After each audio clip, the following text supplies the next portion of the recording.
ডিমটাকে কেটে নিয়েছি।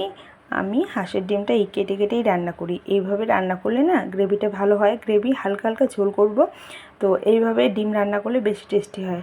আর যেহেতু হাঁসের ডিমটা বড় সাইজ, সে কারণে এই যে এইভাবে রান্না করলে বেশি ভালো লাগে। তো চলো রান্নাটা সেরে নিই।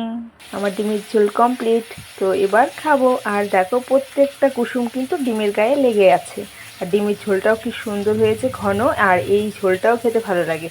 তোমরাও এইভাবে ট্রাই করে দেখো, ভালো লাগবে। আর যারা খাও তারা তো জানো খুবই টেস্টি। ডিমের ঝোল দিয়েই ভাত খাওয়া হয়ে যাবে। আর যদি গ্রেভি টাইপ করতাম তাহলে একটু গোটা গোটা রাখতাম। তো যাই হোক, টাটা। জুতার দোকান, চলো এবার আমরা জুতা কিনবো। তার সাথে সাথে এই যে বন্ধন দাদা,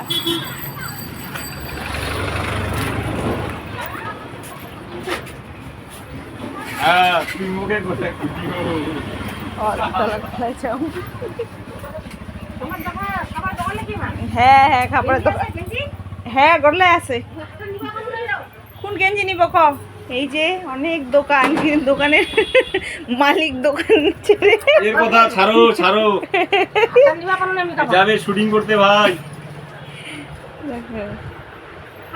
তো বন্ধুরা, এই যে বিকেলের দিকে মেয়েকে টিউশন দিয়ে চলে এসেছি দোকানে। আর আমার দোকানের পাশেই রয়েছে এই দাদার জুতোর দোকান। তো যাই হোক, পাশাপাশি দোকান থাকলে যা হয় একটু হাসি ঠাট্টা আনন্দ মজা, এটাই আর কি আছে জীবনে, তাই না?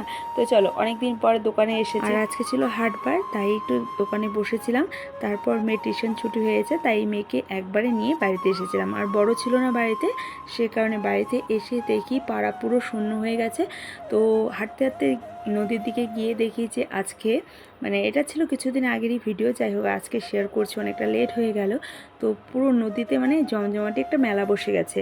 তার কারণ হলো নদীর গেট ছেড়েছে, আর প্রচুর মাছ আমাদের এই করতোয়া নদীতে প্রত্যেকবারই ধরা হয়। তবে আমি কিন্তু মাছ ধরতে পারি না বললেই চলে, বা ভয় লাগে।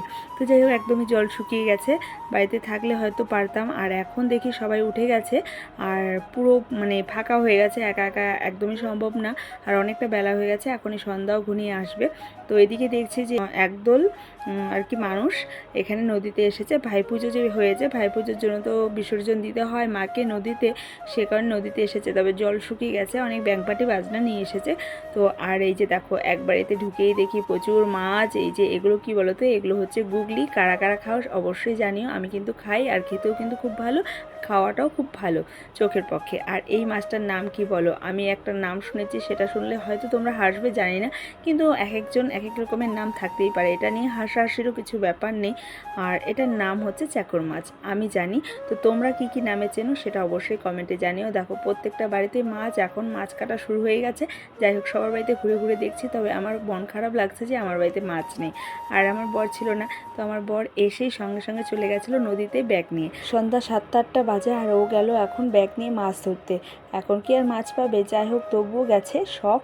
আর ও মাছ ধরতে পারে, প্রত্যেক বছর প্রচুর মাছ ধরে। তবে এই বছর মিস করেছে, কারণ বাড়িতে ছিল না। আর আমি ওকে জানাইও নি, ও জানি না কোথা থেকে জেনেছে। আমাকে ফোন করে বলেছিল যে লাইট, মানে একটা টর্চ লাইট ছিল আমাদের, আছে, তো ওটা চার্জ দিয়ে রাখতে। তবে আমি না ভুলেই গেছি। আর ও যে ফোন করে আমাকে বলেছে, আমি নিজেই জানি না যে ও কোথা থেকে জেনেছে, কারণ আমি তো ওকে বলিই নি। তো যাই হোক, এবছর আর আমাদের মাছ ধরে খাওয়া হয়নি। তবে খালি হাতেও আসেনি, এক ব্যাগ মাছ কিনে নিয়ে এসেছে। আর মাছগুলো যা সুন্দর না দেখতে, মাছগুলো একদমই তাজা। দেখো মাছগুলো এখনও, মানে কি বলবো, এত সুন্দরভাবে নড়ানড়ি করছে না, আমার দেখেও সত্যি কষ্ট হচ্ছে যে এই মাছগুলোকে কিভাবে খাবো। তো এত মাছ তো একদিনে খাওয়া যাবে না, তাই বর বলছিল এই যে বড় দুটো মাছ রয়েছে, এই দুটো মাছ আজকে, মানে রাত্রি তো হয়ে গেছে, আজকে রান্না করতে, আর বাদ বাকি মাছগুলো সুন্দর করে প্যাকেটিং করে ফ্রিজে রেখে দিবে। তো আমি বলছি ঠিক আছে, তুমি মাছগুলো, এখানে তো মেশানো মাছ রয়েছে, মিশালো মাছগুলো কিন্তু খেতেও ভালো লাগে। তবে সমস্ত মাছগুলোকে কি করেছি, আলাদা করেছি, মানে এক একটা মাছ এক এক রকমের ভাবে গুছিয়ে গুছিয়ে প্যাকেটিং করে ফ্রিজে রেখে দিব। তারপর যেদিন যেটা মানে খেতে ইচ্ছে করবে সেটাই খাবো। আর সব থেকে এখানে সুন্দর মানে মাছ রয়েছে ট্যাংরা মাছ। ট্যাংরা মাছ রয়েছে। আর এই যে দেখো লম্বা লম্বা ঠোঁটালা মাছটা রয়েছে, এই মাছটাও কিন্তু খেতে অসম্ভব টেস্টি ছিল। প্রত্যেকটা মাছ এত সুন্দর টেস্টি খেয়েছে না, এই মাছে কিন্তু খাওয়া হয়ে গেছে, হজমও হয়ে গেছে। যাই হোক, ভিডিওটা তোমাদের সাথে এখন শেয়ার করছি। এগুলো হচ্ছে আমাদের করতোয়া নদীর মাছ, প্রত্যেকটা বছর দুবার ছাড়ে নদী। আর এবছর নদীর গেটটাও দেরি করে ছেড়েছে দেখে প্রচুর মাছ হয়েছে। প্রত্যেকের বাড়িতে এত এত মাছ ধরেছে, সত্যি দেখেও যা ভালো লাগছে না। তবে কি বলতো, আমার তো মন খারাপ হয়ে গেছিলো যে সবার বাড়িতে এত মাছ রয়েছে, আমার বাড়িতে মাছ নেই। তো যাই হোক, যে মাছ ধরে সেই ছিল না, গেছিলো, যাই হোক মাছ পায়নি, মাছ কিনে এনেছে, তবুও মনটা খারাপ হয়নি। তো লোকাল মাছ, এই সমস্ত মাছ তো সবসময় পাওয়া যায় না, আর এই মাছটা খাওয়াটাও ভালো। তো এই যে সমস্ত মাছগুলো আমি ফ্রিজে রেখে দিয়েছি, ডিপ ফ্রিজে, যাতে করে মাছটা ভালো থাকে। তারপর এদিকে মেয়ের টিউশন ছুটি হয়ে গেছে, এবার আমাকেই যেতে হবে, কারণ ও কাদা একদম মেখে এসেছে। ও স্নান করেনি, স্নান করবে। এদিকে আমি মেয়েকে নিতে এসেছি। মেয়েকে নিতে এসে আমরা দেখো, মেয়ে আর আমি চলে এসেছি মোমোর দোকানে। আর এই মোমোর দোকানটা নতুন খুলেছিল, তো ভাই একদিন খেয়েছে, আমাকে ফোন করে বলেছে খুব টেস্টি। তো এই কথা শুনে আমারও আর তর সইল না, তাই চলে গেছিলাম এই মোমোর দোকানে। মোমোটা সত্যি খুব টেস্টি ছিল। তারপর বরের জন্য আবার নিয়ে এসেছিলাম বাড়িতে।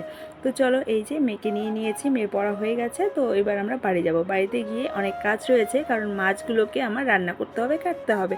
তো চলো, এই যে মাছগুলো, এই মাছগুলো আমি এবার রান্না করব। দুটো মাছই আমাদের হয়ে যাবে। তো মাছগুলোকে সুন্দর করে কেটে নিই। আর তোমরা কারা কারা আমার মতন এইভাবে চাকু দিয়ে মাছ কাটো বলো তো? আমি কিন্তু চাকু খুব সুন্দরভাবেই কাটতে পারি, চাকু দিয়ে মাছ আর কি। তো চলো, মাছগুলোকে কেটে নিই। আর মাছগুলো না প্রচণ্ড পিছল ছিল, বারবার বারে বারে পিছলে যাচ্ছিলো। তবুও দেখো কত সুন্দরভাবে মাছগুলোকে কেটে নিয়েছি, তবে পিসগুলো আর চাকু দিয়ে করতে পারিনি। তারপর বটি দিয়ে সুন্দর করে পিস করে নিয়েছি। আর এই মাছটাকে না পাতলাভাবে ঝোল করব। পাতলা ঝোলটা খেতেও ভালো লাগবে, আর যেহেতু লোকাল মাছ, এগুলো যেভাবে রান্না করব সেভাবেই টেস্ট করবে। তো রাত্রেবেলা বেশি কিছু করব না, এই মাছের ঝোল করব আর কিছু একটা ভাজা করব, তাহলেই হয়ে যাবে। আমার কাছে কিন্তু লোকাল মাছটা খেতে খুবই ভালো লাগে, আর আমাদের বাড়ির সবাই খেতে ভালোবাসে, আমার মেয়েও ভালোবাসে। আর তোমরা কারা কারা এই মাছটা লোকাল মাছটা খেতে ভালোবাসো, আর কারা কারা এই করতোয়া নদীর মাছ ধরতে এসেছো বা খেয়েছো? আমি জানি আমার ভিডিও অনেকেই দেখে, আর অনেকেই বাড়ির সামনে আমাদের এই বড় নদীটা। তো বন্ধুরা, আমার ভিডিওটি কেমন লেগেছে অবশ্যই কমেন্টে জানিও। ভিডিওগুলি ভালো লাগলে লাইক, কমেন্ট, শেয়ার, সাবস্ক্রাইব করে দিও। তো বন্ধুরা দেখো, আমার মাছ কাটা হয়েছে। মাছের সাইজগুলো খুব সুন্দর করে কেটেছি, কিন্তু মাছ কাটতে কিন্তু আমি অনেক সুন্দর পারি। আর আগে কতই না কথা শুনতাম এই মাছ কাটা নিয়ে, বা মাছ কাটতে পারবো না, খেতে পারবো না, রেঁধে খাওয়াতে পারবো না। তবে চেষ্টা করলে সব কিছুই পারা যায়, তাই না? তো চলো, কথা বলতে বলতে দেখো মাছ কাটাও হয়ে গেছে, রান্নাও হয়ে গেছে। তো বন্ধুরা, যারা যারা খেতে চাও অবশ্যই চলে এসো আমার বাড়িতে। দিয়েছি আর আমরা খাবো। কি সুন্দর দেখেছো? এই যে একদম ধোয়া ওঠা সবজি, একবারে এক থালা ভাত খাওয়া যাবে। কেমন হয়েছে বলো তো? আমার কাছে কিন্তু খুব টেস্টি হয়েছে, কারণ মেয়েকে খেতে দিয়েছি, যখন খেয়েছি খুব সুন্দর হয়েছে। জিরে আর কাঁচা লঙ্কা দিয়ে করেছি, ফোড়নও জিরা দিয়েছি, খুব সুন্দর হয়েছে। আর লোকাল মাছ যেমন করে রান্না করবে তেমন করে টেস্ট, এটা তো আগেই বলেছি। সত্যি খুব টেস্ট হয়েছে, আমি নিজে ট্রাই করে দেখেছি। তো এই যে আজকে রাত্রের মেনু হচ্ছে এটা। তো চলো, আর বেগুন ভাজা হচ্ছে।